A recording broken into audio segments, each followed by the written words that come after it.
Opa aí pessoal, tudo certo? Sexta de 3 no ar para análise, palpites e prognóstico dos jogos que teremos hoje no dia 28/1/2023, né? Uma rodada bem cheia aí nesse sábado, começa hoje às 5 horas, por isso o vídeo um pouquinho mais cedo, mas ainda assim a gente só vai filtrar as melhores opções para vocês. Quando a gente tem essas rodadas muito cheias, geralmente a gente só passa por cima de algumas partidas e trazemos aqui algumas tips interessantes dentro dessa rodada, quais melhores jogos para trabalhar, quais o ideal é ficar de fora, assim como a gente sempre faz no Sexta de Trade. Para quem não sabe, não conhece, a gente tem vídeo aqui todos os dias com as nossas análises totalmente aprofundadas, com números estatísticos, porque se a gente confiar nas estatísticas a médio e longo prazo, a gente sempre será lucrativo. Beleza? Então conheça o nosso grupo VIP aqui do lado, é só chamar no WhatsApp, lá a gente vai trazer as melhores opções para vocês, tips extras e um material exclusivo para vocês serem bem lucrativos, como o vídeo que a gente deixou aqui para vocês, público no card aqui em cima, onde a gente ensina vocês a terem um melhor aproveitamento, ter uma base, sites interessantes para você fazer apostas em jogador, beleza? Em dias como ontem que a gente não conseguiu trazer vídeo, a gente continua mandando as nossas análises e as nossas opiniões para a galera lá do VIP, o menor preço do mercado, aproveita. Então se inscrevam no canal se não são inscritos, comentem como foi o dia de ontem de vocês, o que vocês planejam para hoje, se concordam, se discordam das nossas opiniões desse vídeo, e a meta de likes, 150 likes pro vídeo de hoje, é só clicar no botão de joinha, vai ajudar muito a gente, beleza? Como eu disse, a rodada começa hoje às 5 horas, mas ainda assim a gente não necessariamente acredita que esse primeiro jogo tenha um potencial lucrativo muito grande. Acontece que a gente está falando de duas das melhores equipes da NBA, que sinceramente eu não ficaria surpreso se fizessem a final dessa temporada. Claro, a gente tem outros times muito favoritos, com muita qualidade para chegar nas finais também, mas ainda assim, como eu disse, são dois dos melhores. Só tem um problema, a gente não sabe se as principais estrelas das franquias estarão em quadra, então fica complicado a gente dar uma opinião aqui para vocês, porque só vai encher linguiça, vai deixar o vídeo mais demorado e vocês não vão ter exatamente noção do que pode acontecer. Embiid, Jokic e Jamal Murray são dúvidas, assim como também os outros titulares do Denver, Porter Jr. e Kentavious Caldwell-Pope. Bruce Brown, que geralmente substitui praticamente qualquer jogador aí que fica de fora, porque é um jogador bem polivalente, também é dúvida. Então, sinceramente, não dá pra gente dar uma opinião aqui pra vocês. Então, bora partir aqui para Brooklyn Nets e New York Knicks. Aqui a gente tem um Brooklyn Nets ainda sem Kevin Durant, Brooklyn Nets que teve dificuldades para vencer sem sua principal estrela e que hoje tem outras dúvidas relevantes como Seth Curry, Ben Simmons e TJ Warren. Do outro lado a gente tem um New York Knicks sem seu principal defensor de aro Mitchell Robinson e sem também aqui, né, provavelmente o Evan Fournier, mas ainda assim é um jogador que perdeu muitos minutos nessa temporada. Mas para essa partida a gente acredita que o New York Knicks possa dar trabalho para o Brooklyn Nets. É um clássico, é um jogo que vai ser bem duro, de grande rivalidade. E mais do que isso, os principais jogadores dos Knicks estão à disposição e eles são melhores fora de casa do que em casa. Então, eu vou colocar aqui um handicap esticado, né, com a odd mínima de 1,50 que eu gosto de trabalhar, ou perto disso. A gente vai aqui de mais 5,5 New York Knicks, ou então tentar pegar esse mais 6,5, pagando um pouquinho melhor durante a partida no ao vivo, beleza? Por que eu acredito nisso? Bom, a equipe do Brooklyn Nets, né, nos últimos 8 jogos sem o Kevin Durant, perderam 6, né, e venceram apenas 2, venceram o Utah Jazz e o Golden State Warriors, que são vitórias até que relevantes, interessantes, sim, mas ainda assim eles tiveram dificuldades no último jogo contra o péssimo Detroit Pistons. O New York Knicks, como eu disse para vocês, é um dos melhores mandantes da NBA. E nos últimos 20 jogos jogando fora de casa, eles têm um aproveitamento bem interessante, eles têm mais vitórias do que derrotas, mas o mais legal é que eles cobriram, né, um handicap alto na grande maioria dos seus últimos jogos jogando fora de casa. Venceram o forte Boston Celtics, venceram o Detroit Pistons, que acabou vencendo o Brooklyn Nets, o médio Washington Wizards, o médio Toronto e o fraco Houston Rockets, mas ainda assim eles tiveram uma sequência muito interessante antes disso, de 6 vitórias consecutivas como visitante, e quando a gente está falando desse handicap de mais 5,5, eles conseguiram cobrir contra o Dallas e conseguiram cobrir na maioria dos 10 últimos jogos mais recentes jogando fora de casa.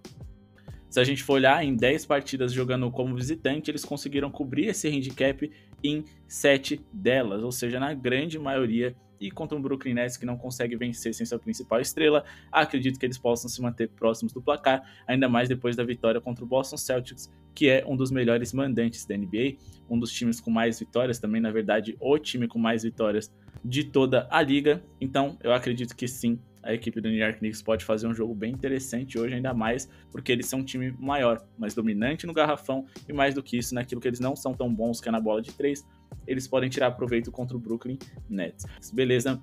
Aqui a gente tem uma briga de bêbado, Detroit Pistons e Houston Rockets, mas o Houston que vem sem 2 dos seus 3 principais jogadores, Porter Jr. e Jalen Green, apesar de eu não ser tão fã dos dois e possivelmente sem seu principal jogador e mais experiente, Eric Gordon, além do Jason Tate também, que é titular. Então, assim, fica complicado. O técnico principal do Houston Rockets não estará em quadra hoje. Eles podem encontrar dificuldades. O Detroit Pistons, por pior que eles sejam, volta e meia eles acabam fazendo bons jogos e, mais do que isso, eles são mandantes. Mas a gente tá aqui, né, se a gente fosse apostar no Detroit Pistons, a gente tá contando com a ruindade do adversário muito mais do que com a qualidade do time que a gente tá a favor. Não é algo que eu gostaria de fazer, então nesse sentido eu não vou trabalhar nessa partida, a não ser que surja ali a oportunidade de um handicap positivo pro Detroit de mais 4.5 pagando pelo menos em 50, senão assim, ó, sem chances. Então para essa partida eu vou ficar de olho nas linhas de um jogador. A gente vai trabalhar aqui, né, provavelmente com acima de 21.5 pontos do Alperen Sengun, né, que é um jogador que tem linhas interessantes recentemente, né, teve um desempenho interessante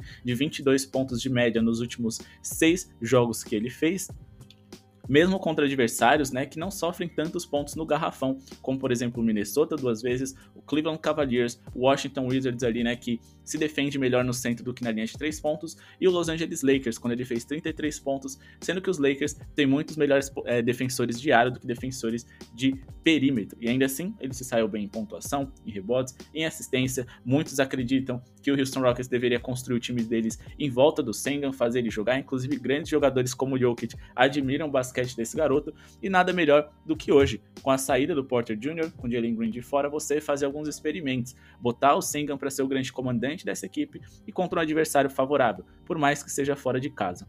Já que no último jogo fora de casa ele fez aqui, né, 33 e 19 pontos, que seria uma média muito acima daquilo que a gente busca hoje, beleza? Então o mercado praticamente não mexeu na linha de pontos do Sengun, sendo que os outros principais jogadores e que roubam arremessos dele estão de fora hoje, então eu acho que isso é um equívoco, é uma boa oportunidade para hoje, principalmente porque se a gente for olhar em pontos sofridos na área pintada, o Detroit Pistons é o segundo empatado com o Sacramento Kings, time que mais sofre pontos nesse setor. Então o Sengun, que é o principal jogador de garrafão do Detroit Pistons, pode explorar isso, pode ter alto volume contra um time que é frágil nesse setor onde ele mais arremessa. Beleza? Bora aqui de Orlando Magic e Chicago Bulls. Nessa partida a gente vai trabalhar com um under, né? Sim, a gente sabe que o Orlando Magic não é um grande time, que o Chicago Bulls é um time que, apesar de não ser muito seguro contra times mais fracos, é um time superior, tem 3 All-Stars em seu elenco, os melhores jogadores em quadra estão todos do seu lado, e mais do que isso, esses 3 jogadores estrelados estão saudáveis, são eles Nikola Vucevic, Zach LaVine e DeMar DeRozan. Mas eu sinceramente não confio tanto assim no Bulls, e apesar de eu achar que eles vão vencer, então caso vocês queiram algum time para trabalhar em vitória, eu iria de Chicago, até porque o Orlando jogou ontem, vem cansado, sofreu uma virada ali, né, pro Miami Heat, sendo que eles comandaram o placar durante toda a partida praticamente, então a confiança deles pode estar em baixa, mas para esse jogo aqui eu vou trabalhar com um abaixo D. O mercado me deu linhas muito altas para essa partida, pelo menos é isso que eu interpretei.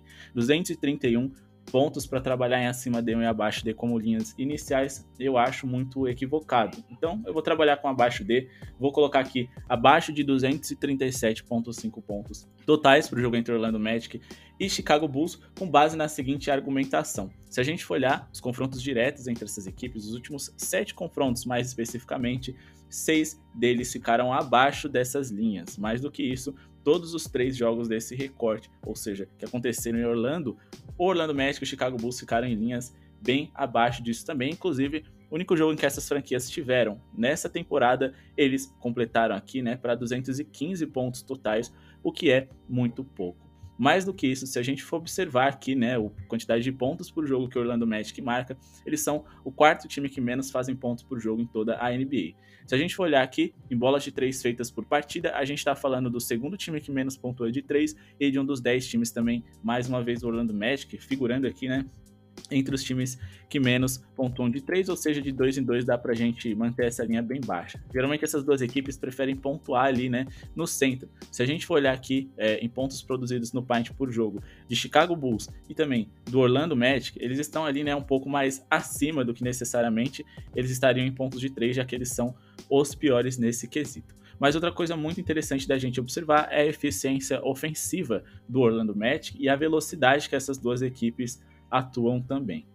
Se a gente for olhar a eficiência ofensiva do Orlando Magic, eles são um dos 10 piores de toda a NBA, bem como o Chicago Bulls também é, por 100 posses de bola. Defensivamente, esses dois times não são grandes exemplos, mas ainda assim, eles são melhores defendendo do que atacando.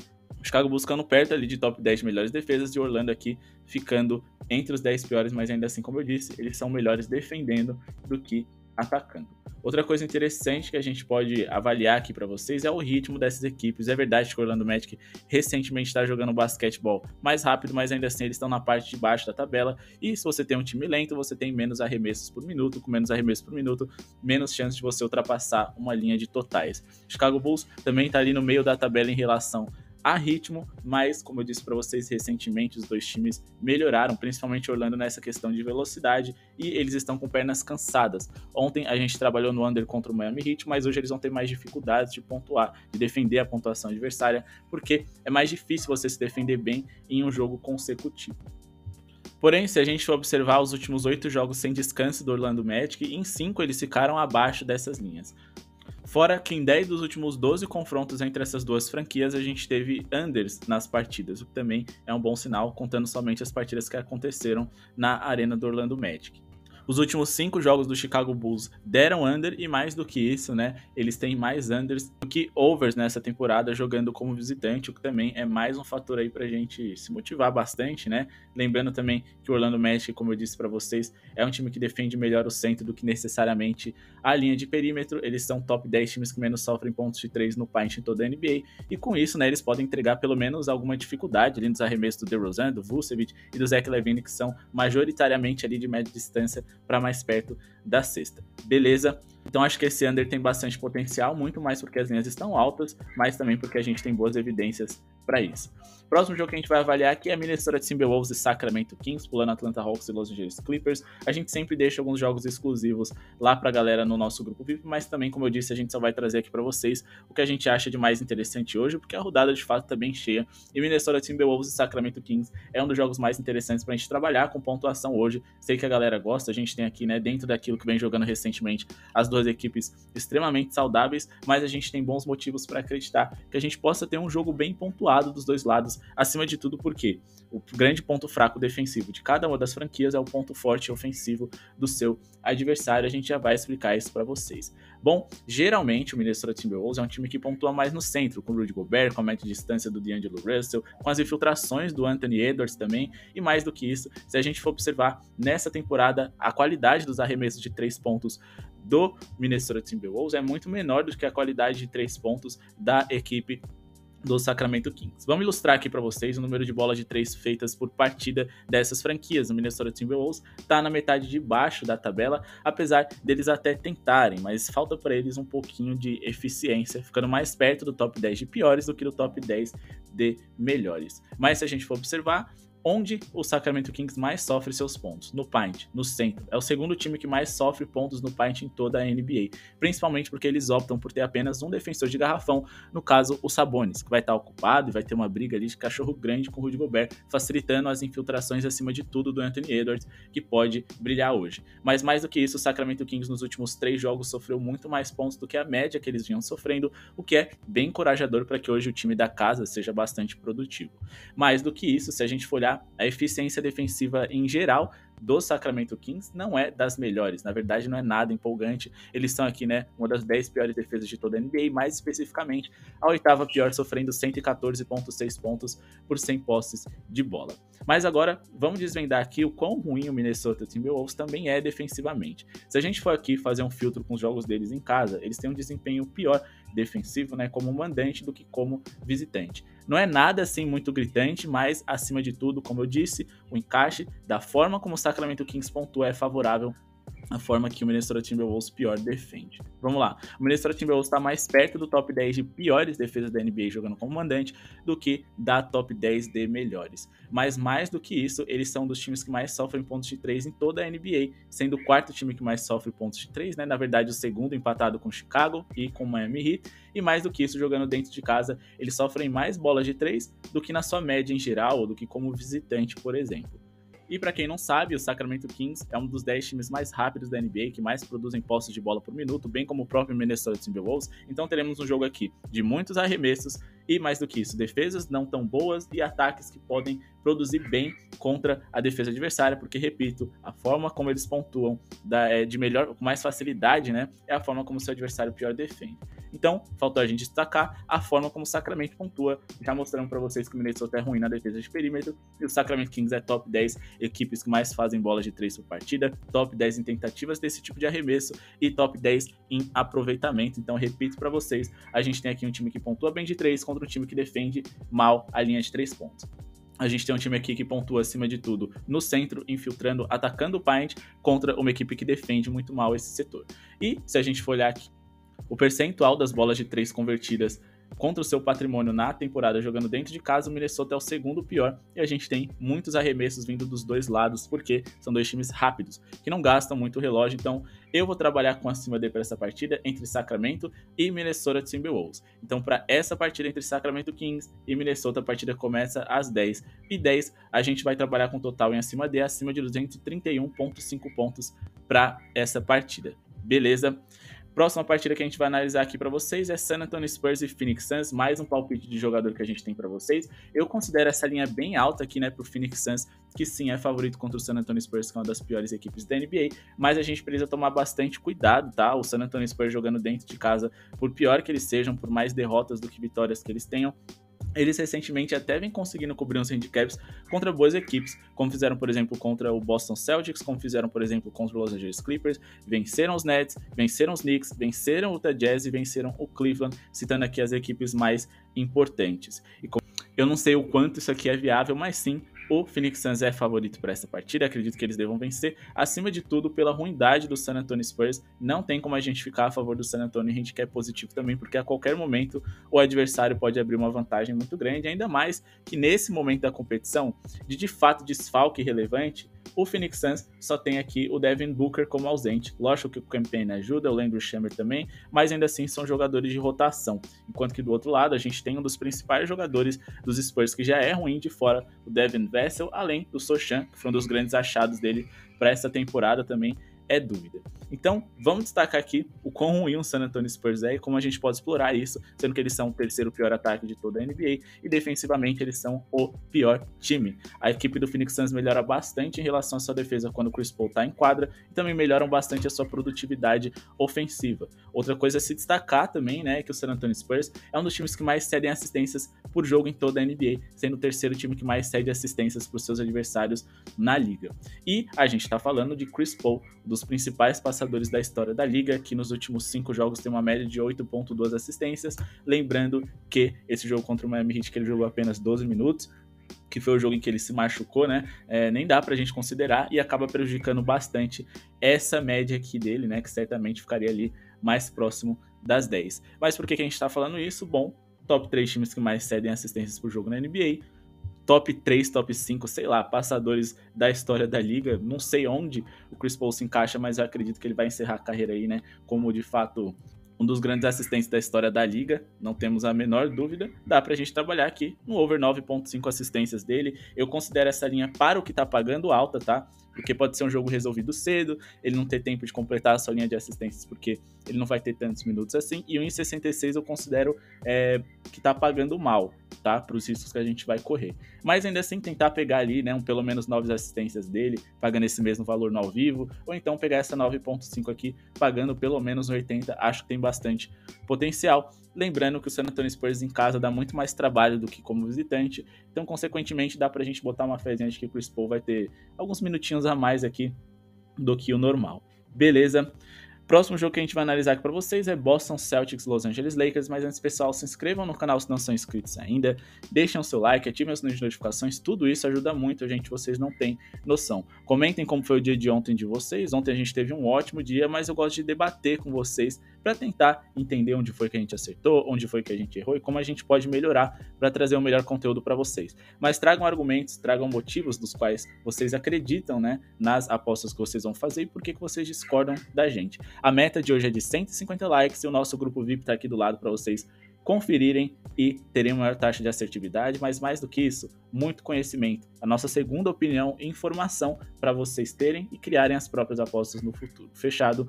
Bom, o Boston Celtics é uma equipe melhor, não tem como negar, eles têm bola de 3, uma coisa que o Los Angeles Lakers não tem. O Los Angeles Lakers é um time que pontua muito bem no centro, no paint, mas infelizmente para eles o Boston é um dos 10 times que menos sofrem pontos nesse setor em toda a liga. Então acho que vai ficar complicado, mas ainda assim é o maior clássico de toda a NBA. Fica muito complicado a gente investir com uma linha tão baixa a favor do Boston Celtics. Então é um jogo que a gente precisa tomar cuidado. Principalmente porque o Anthony Davis está de fora, ganhando cada vez mais minutos. E o Boston Celtics teve uma derrota ali, né, contra o New York Knicks, jogando como mandante, que estava bem fora do seu script. Então, por conta do retorno do Anthony Davis e por conta, né, da presença de LeBron James, eu ficaria de fora dessa partida, porque eu não duvidaria se os Lakers dessem pelo menos trabalho. E mais do que isso, uma linha de mais 11.5 deles é bem interessante. Para quem tá com dinheirinho sobrando, é o que eu faria. Nos últimos 6 jogos do Los Angeles Lakers, eles venceram o fraco San Antonio Spurs, mas venceram os competitivos minimamente Memphis Grizzlies e Portland Trail Blazers. Cobriram esse handicap contra o Sacramento Kings e venceram o Houston Rockets, ou seja, nos últimos 6 jogos que fizeram, em 5 eles cobriram esse handicap. É verdade que eles passaram mal contra o Los Angeles Clippers, mas o Los Angeles Clippers é um adversário bem desejado para eles. Adversário esse que eles não vencem há muito tempo e, repito, o Anthony Davis estava de fora. Eu jamais investiria até nesse handicap positivo dos Lakers sem o AD, mas com ele dá para botar uma fé. Antes dele se machucar, era um dos melhores jogadores da liga, começou a ser debatido dentro da corrida para MVP, e por mais que a gente tenha aqui uma superioridade de vitórias recentes do Boston Celtics, vencendo 3 dos últimos 5 jogos, nos últimos 6 a gente tem um 3-3, e o Los Angeles Lakers conseguiu cobrir esse handicap na última partida, e que aconteceu nessa temporada, né, sendo que o Boston só conseguiu vencer na prorrogação. Eles cobriram nessa partida do dia 8/12, e também eles conseguiram cobrir em 3 das últimas 4, se a gente for somar essa do dia 15/4 de 2021, e também, né, as outras 3 também, ou seja, em 6 jogos, eles cobriram esse handicap em 5 nos confrontos diretos.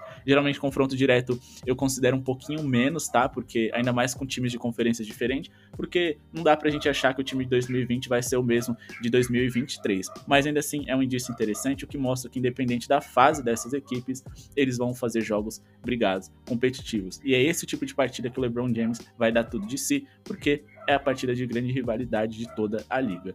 Próximo jogo aqui, Dallas Mavericks e Utah Jazz. Para essa partida, mais um palpite de pontos para vocês. Eu vou explicar para vocês porque que o mercado acredita, né, que não vai ser uma partida bem pontuada, mas eu também vou explicar para vocês porque que eu acredito que vai ser pelo contrário. O mercado estabeleceu linhas muito baixas para essa partida, e eu vou de acima de 217,5 pontos para essa partida. Lembrando, a gente sempre passa linhas de pelo menos uns 50 aqui para vocês, com exceção das tipos de jogador, mas essas linhas vocês podem pegar no ao vivo, que é muito mais interessante. Vocês vão conseguir identificar se está valendo a pena o risco, e mais do que isso, vão pegar ela pagando um pouquinho melhor. Mais do que isso, no nosso grupo VIP a gente também passa as linhas mais interessantes, linhas ali de 80 para cima de jogador, algumas um pouco abaixo, mas sempre com muito valor. Para essa partida, por que o mercado acha que o jogo vai ser mal pontuado? Bom, porque o Luka Doncic está de fora. A equipe do Dallas Mavericks é uma equipe que arremessa muito pouco, joga no ritmo lento e geralmente é melhor defendendo do que atacando, com exceção do Luka. Quando o Luka tá em quadra, apesar do time ser lento, ser um time com poucos arremessos, é um time eficiente, então consegue ter, né, ali, geralmente jogos bem pontuados por sua parte por conta desse jogador. Sem ele, o time perde organização em qualidade nos seus arremessos, mas a gente tem que levar em consideração que eles vão ganhar hoje velocidade. Sem o Luka, o jogo fica menos cadenciado, e sem o Chris Wood, por mais que seja um pontuador que contribui muito, né, para essa equipe do Dallas Mavericks, provavelmente eles vão jogar com o Dwight Powell com mais minutos na posição, ou seja, o time vai ficar leve, vai ficar veloz, vai botar para correr, principalmente o Utah Jazz, que é um time que joga com muitos jogadores bigs, e consequentemente a gente vai ter muitas posses de bola para os dois lados por minuto. E mais do que isso, vamos combinar, né? A equipe do Utah Jazz não é nenhuma referência defensiva na NBA, não. Se a gente for olhar aqui, eles são a 5ª pior defesa de toda a NBA, bem como o Dallas é a 6ª pior. Se a gente olhar eficiência ofensiva, o Utah Jazz é a 4ª melhor. Então, pessoal, a gente tem um ótimo quebra-cabeça aqui. A gente tem 2 times top 10 em eficiência ofensiva, 2 times top 10 de piores em eficiência defensiva. E ok, Léo, o Luka Doncic não tá do lado do Dallas. Provavelmente eles não vão conseguir ser um ataque de top 10. Eu concordo com vocês absolutamente, mas repito, eles vão enfrentar um adversário de defesa ruim. as linhas estão muito baixas, o time vai ficar mais rápido. E o próprio Utah Jazz, por mais que tenha jogadores bigs na sua escalação, estão na metade de cima da tabela em relação ao ritmo. Então a gente pode observar que sim, é possível. Eu fiz um filtro aqui nos últimos 4 jogos do Dallas Mavericks sem o Luka Doncic na escalação, e a gente conseguiu ultrapassar essa linha em 3 dos últimos 4 jogos. E mais do que isso, só ficou abaixo contra o Cleveland Cavaliers, que é um dos times mais lentos da NBA, uma das melhores defesas e um dos times com menos pontos por jogo na liga também. Então assim, foi muito justificável essa ausência do Luka Doncic e esse jogo em abaixo D, e mesmo assim, se a gente for colocar a média desses últimos 4 jogos sem o Luka Doncic, dá pra gente perceber que sim, a média tem muito mais potencial de bater do que de não bater. Eles sofreram 140 pontos, né, em 2 dessas 4 partidas e conseguiram pontuar pelo menos 109 em 3 dessas 4 também, tanto no ritmo, como por exemplo nesse jogo aqui contra o Oklahoma City Thunder, quanto pela sua eficiência em algumas das partidas, lembrando que eles conseguiram fazer jogo duro contra o Cleveland, que é uma das melhores defesas da NBA. Não acho que isso vai se repetir hoje, acredito que o que vai se repetir é a derrota do Dallas, mas o mais interessante, os melhores odds para essa partida é trabalhar nesse acima de. Fechado? Bom, pessoal, a gente tem aqui a última partida da noite, Toronto Raptors e Portland Trail Blazers. Eu vou passar só por cima dessa partida para vocês e dizer para vocês tomarem bastante cuidado, porque eu acho que o Blazers tem tudo para vencer essa partida, mas eu não consigo confiar neles. Eles têm jogadores que podem ferir bastante o garrafão ali do Toronto Raptors, que não é dos mais altos, né? Eles jogam com vários jogadores improvisados, com muita envergadura ali no centro, mas sem tanta estatura para poder combater um Nurkic e um Jeremy Grant, que também é muito talentoso ofensivamente em relação a rebotes e pontos. E mais do que isso, o Toronto Raptors é um time que vem sofrendo muitas bolas de 3 recentemente. É o terceiro time que mais permitiu bolas de 3 em aproveitamento convertidas contra o seu patrimônio na liga. E a gente tem Anthony Simons, Josh Hart, Damian Lillard e o próprio Jeremy Grant para poder serem produtivos nesse sentido, jogando em casa contra o adversário que vem de viagem, um adversário que perdeu de virada ontem à noite. Mais do que isso, vai enfrentar um time com características semelhantes, assim, né, ao Golden State Warriors, dá pra gente dizer. Digo mais no sentido de você ter ali um dos melhores arremessadores da história da liga. Claro que o Stephen Curry é superior, o esquema de jogo ali do Golden State Warriors é mais bem formatado para isso, mas ainda assim a gente tá falando do Damian Lillard, né? A gente sabe que ele joga muita bola, que ele gosta desses confrontos aí, né? Ainda mais contra o adversário cansado. Eu acho que a superioridade aqui nessa partida é toda do Portland Trail Blazers. E se a gente for olhar aqui os últimos 5 jogos sem descanso, né, de back-to-back do Toronto Raptors, eles têm 3 vitórias e 2 derrotas e ainda assim conseguiram cobrir handicap em 4 desses 5 jogos. Por isso que eu falei para tomar cuidado. Sim, o Portland é favorito, eles têm tudo para ir bem, mas sinceramente é perigoso. O Toronto Raptors é um time muito bem preparado fisicamente para esses jogos consecutivos, mas eu acho que sim, eles são favoritos, ainda mais que o Odiano Nobe saiu lesionado ontem. Acho difícil que ele jogue porque é um dos principais ativos para esse mercado de transferência do Toronto Raptors e não vale a pena você ficar arriscando ele, insistindo nele, porque é um jogador que é, como eu disse, é um dos principais ativos deles e é titular também dessa equipe, um dos principais defensores de perímetro. Com ele de fora vai ficar mais fácil dos jogadores dos Blazers pontuarem na linha de 3 pontos. Mas pegando tudo isso aqui que eu acabei falando pra vocês, aliado à defesa do Toronto Raptors, que vem deixando a desejar em muitas partidas e que hoje tá cansada, eu priorizaria aqui trabalhar com pontos, tá? Mas acima de tudo, eu acho que tem bastante potencial, esse acima de 226 pontos, 5 pontos, porque nenhuma das duas defesas é confiável ao extremo, são irregulares, e mais do que isso, eu acho que a gente pode ter um ritmo bom nesse jogo aqui, que pode nos proporcionar muitos arremessos, e arremessos de 3 pontos em relação ao perímetro. O Toronto ontem foi bem, dá pra ver que eles podem estar com confiança hoje, e eles fizeram um jogo bem pontuado contra o Golden State Warriors e sofreram 127 pontos pro péssimo San Antonio Spurs também, o que é um bom sinal. Se a gente for olhar aqui também contra o Denver, contra o Dallas, que são times lentos, eles também superaram essas linhas, então dá pra botar uma fé nesse acima de totais, sim. Fechado. Bom, pessoal, esse foi o vídeo, espero que tenham gostado, se inscrevam no canal, deixem o seu like para poder ajudar o nosso projeto a seguir acontecendo, comentem aqui embaixo o que vocês acham das nossas análises e também, né, conheçam o nosso grupo VIP, o menor preço do mercado. Muito obrigado pela sua audiência e falou!